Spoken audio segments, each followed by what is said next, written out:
Okay, that's good. Oh, shut down? Yeah. Well, hello. Alright. Hey Foreverlies, it's Maddie and Isaac! Oh, I was gonna. Okay. Well, he knows the drill by now. Yeah. Basically, today, he's making a comeback on my channel. He hasn't been on in... A year? Probably longer than a year. Yeah. I think it's been like 2 years. I'm not too sure. We've talked about a lot of stuff on my channel, and eventually we may talk about some more. I don't know. But for now, we're just kind of going to talk about what we went through with co-parenting. Because if you've like followed me for a while, you know that we've gone through some pretty rough patches. Like, you guys know the court stuff, the paternity test. There was just so much, and it really got in the way of learning to co-parent. And even like at a young age, co-parenting is especially hard because you don't even know how to parent, let alone co-parent. It's not for everyone, for sure. Yeah, it's super difficult. So it was a huge learning curve, but we're gonna kind of like talk about a little bit of how that learning curve affected us, what we had to tell ourselves to kind of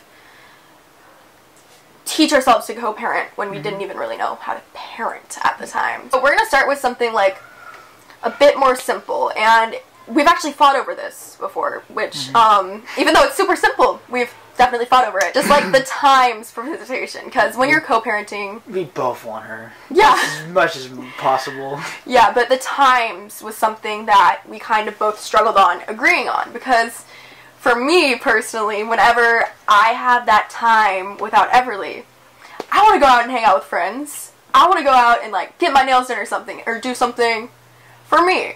And for Isaac, how is it like for you? Like, how do you plan around the times where you see her and when you don't? Well, because of the court, we have, like, we went to court so we can do the times. And we can come to an agreement. Because we couldn't agree. Yeah, because we couldn't agree, so we had to get some lawyers and, like, get it documented about, like, what are the times, what are we going to do.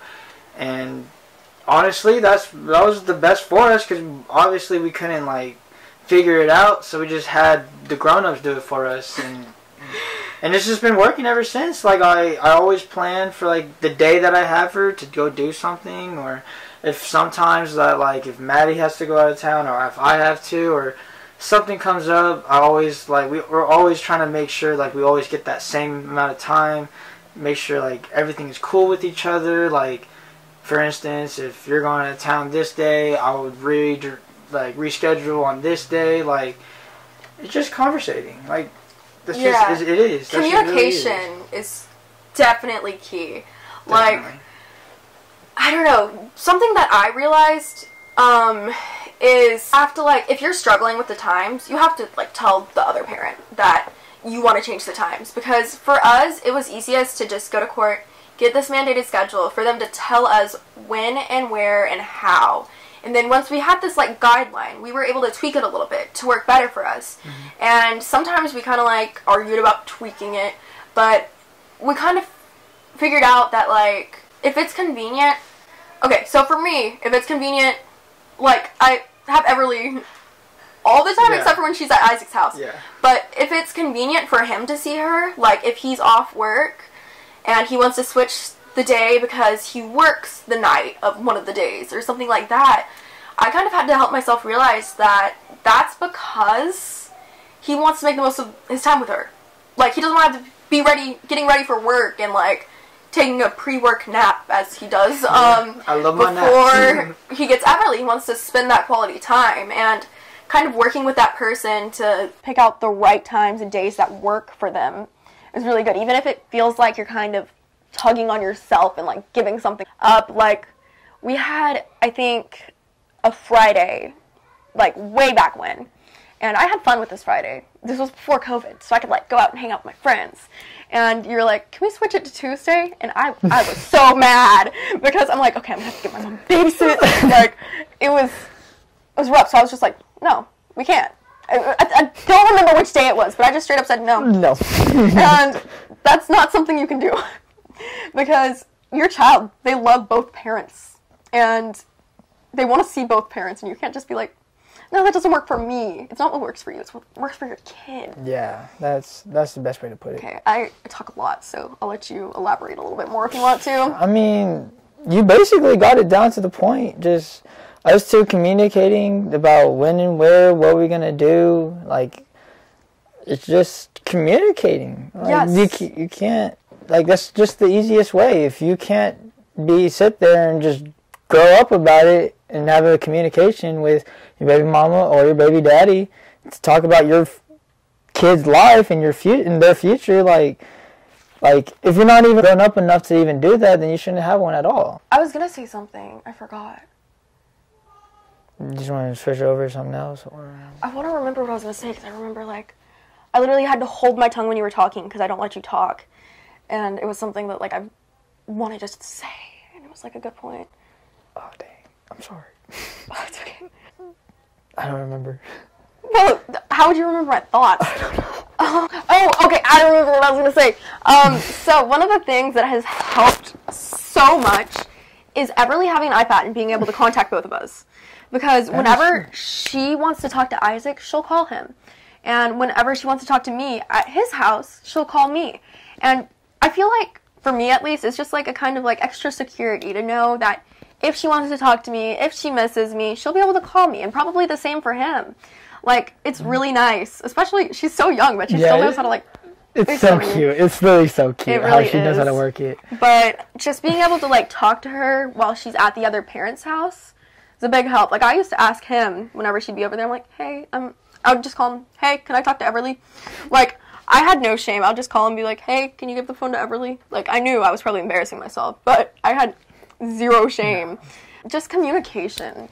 Like, not only between me and Everly and him and Everly, but me and him, because we have to talk about stuff for Everly. Like, if Everly has, like, a doctor's appointment or something, I have to talk to him about it. I'm like, I basically coordinate the doctor's appointments, because, like, I was the one who set her up with the doctor and everything, so I've been in charge with that for a while. I might switch him over to that, because I hate having to call the doctor's office. Just, like, coordinating appointments, and even extracurriculars. Like, Everly does gymnastics, and she loves gymnastics, so I told Isaac, this is when her lesson is. Like, if you want to come see it, you can. Or if you want to take her to gymnastics, you can. And just, like, keeping them involved in your kid's life, like, on both sides. Like, if they're doing something special over there, keep the other person involved. Because, like, your kid loves both parents. Mm-hmm. And she would want both of us there. Yeah. So, I just remembered this time when he had a girlfriend, and they were live, and she said she was going to breastfeed Everly. Wait, when was this? Like 2 years ago. Who? I forgot, they all look the same. I only had like 2 or 3 girlfriends. I've only had 2 or 3 boyfriends in my life. Blonde. She did not. What? She said There was a that? video of it, yeah. Y'all were like at Target shopping for something. I'll like bleep out her name. But y'all were like at Target shopping for something, and yeah. Someone was like, how are you going to handle the overnights with Everly since she still breastfeeds? And she said, I guess I'm just going to have to start producing milk. I don't remember that, but what? What? Yeah, but like, something that I had to learn about co-parenting is that if they start dating, their significant other is going to be in your child's life. So you have to, like, for me at least, I like scout them out.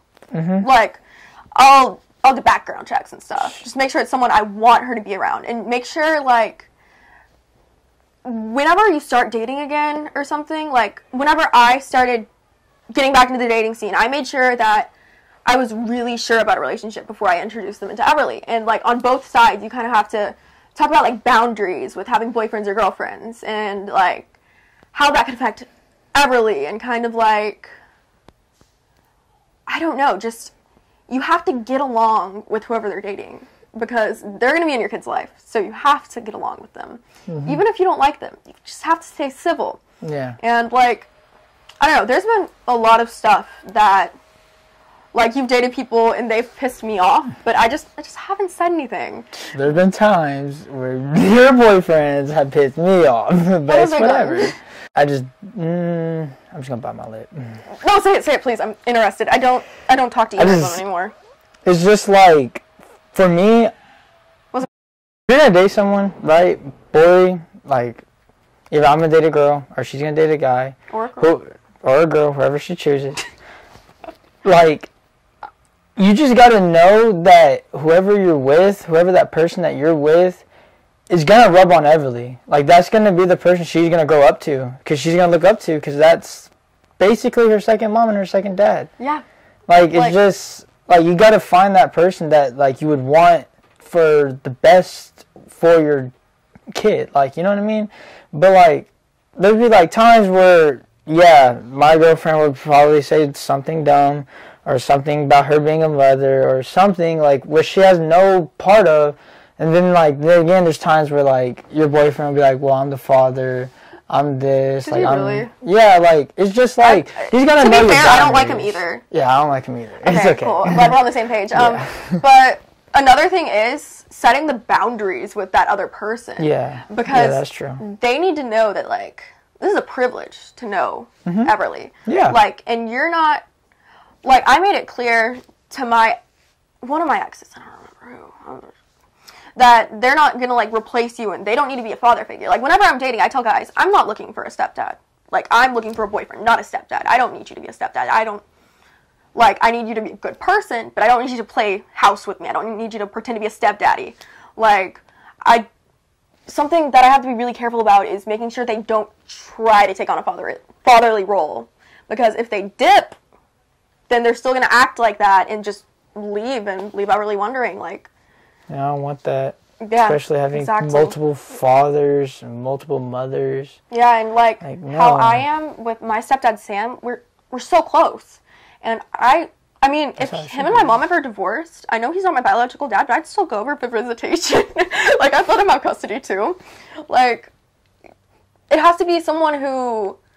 not only respects your kid, but respects you and, like, the boundaries you have to set. And the other person. Yeah, that's what I was saying. And the other side. Like, yeah, because sometimes... like, everyone has to get along, like, at the end of the day. Yeah, like, they can't be an instigator that tries to make you guys fight. And some people, they'll feel threatened and be like, oh, you talked to him today? What did he say to you? Like... just getting jealous and stuff like that, and just instigators, like, you shouldn't talk to him or whatever.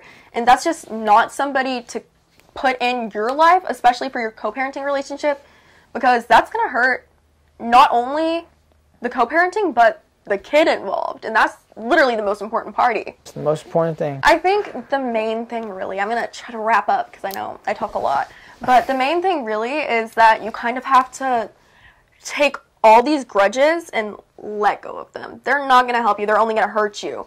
You're thinking that you're going to be like this hero and you're going to save your kid from their evil co-parent. No. They need to hang out with their parent. Both of them. Like, a child, if... so many children grow up, like, wondering where their parents are. Or where's their dad. Yeah. Where's their absent mom, absent dad. Anything. And if they have the chance to have two parents, that's amazing. Maybe one of them's gotten into the bad things. Maybe one of them's not very nice. I'm not saying you're not very nice. I'm just saying, like, an example.